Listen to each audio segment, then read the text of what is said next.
You're standing in line at a bar on May 5th. There's a sombrero on the wall that was printed in Ohio. The DJ is playing something that no one in Mexico has ever danced to at a national holiday. And the drink special is $3 off a beer that is brewed in Colorado and marketed as Mexican. You're celebrating. But what exactly are you celebrating? Here is something most people never get told. Cinco de Mayo is not Mexican Independence Day. Mexico's Independence Day is September 16th. May 5th in Mexico is a minor regional commemoration, observed mostly in the state of Puebla, quietly, with a small military parade, and a school holiday that not every state even takes. Walk the streets of Mexico City on May 5th, and you will find coffee shops open, offices full, and absolutely no one doing what you are doing right now.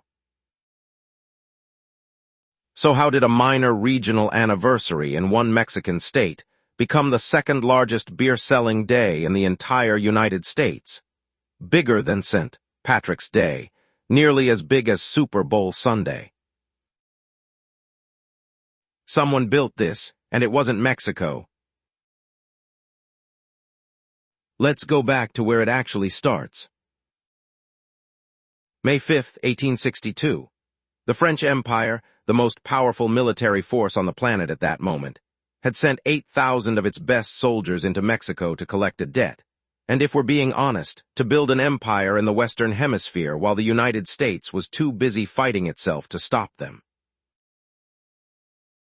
Standing between France and that plan was a Mexican army of 4,000 soldiers, poorly equipped, underfunded, led by a general named Ignacio Zaragoza, the son of a soldier, born on what is now the American side of the Texas border. On May 5th, the French attacked near the city of Puebla, and the Mexican army, outnumbered, outgunned, and given almost no chance by anyone watching, won. The French army that had not suffered a major battlefield defeat in nearly 50 years turned around and retreated.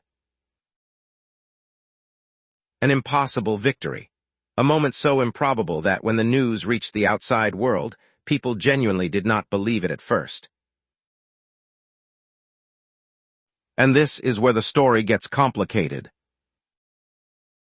France regrouped. They sent 30,000 more troops. They took Mexico City. They installed an Austrian archduke named Maximilian as Emperor of Mexico and ruled for years. The Battle of Puebla did not stop the French occupation. It delayed it.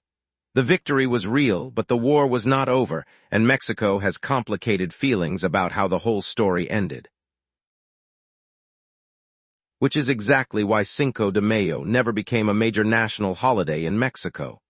The date carries pride, but also the shadow of what came after. Now go north, go to California in 1862.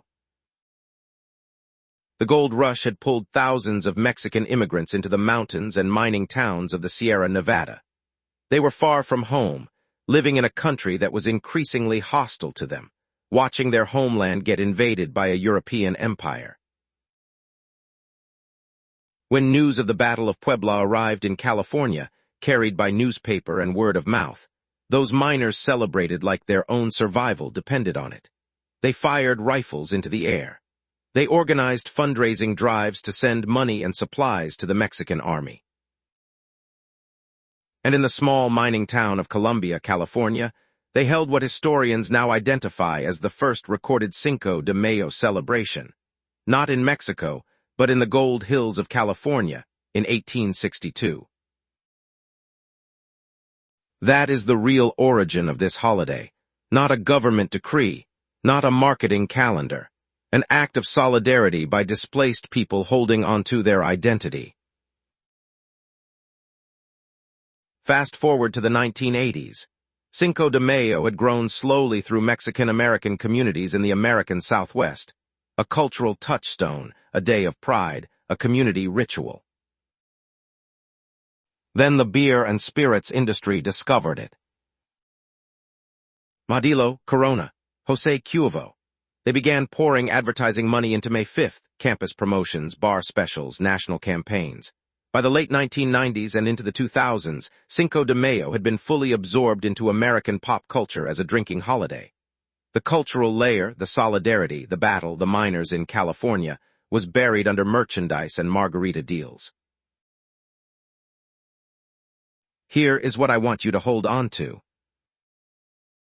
The corporate version of this holiday is real, and it is worth knowing about. It is worth raising your eyebrow at the sombrero printed in Ohio and the Mexican beer brewed in Colorado.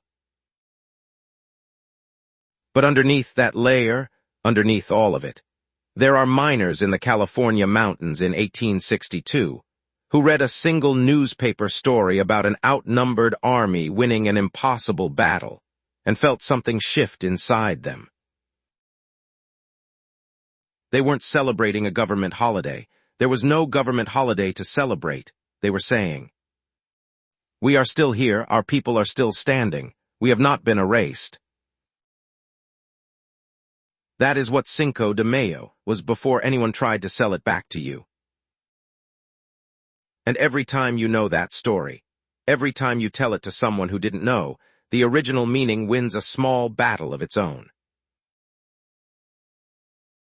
The holiday that beer companies built was sitting on top of something that could never be bought, the refusal of ordinary people to let their identity be taken from them. If that story deserved to be told, subscribe, a new one arrives.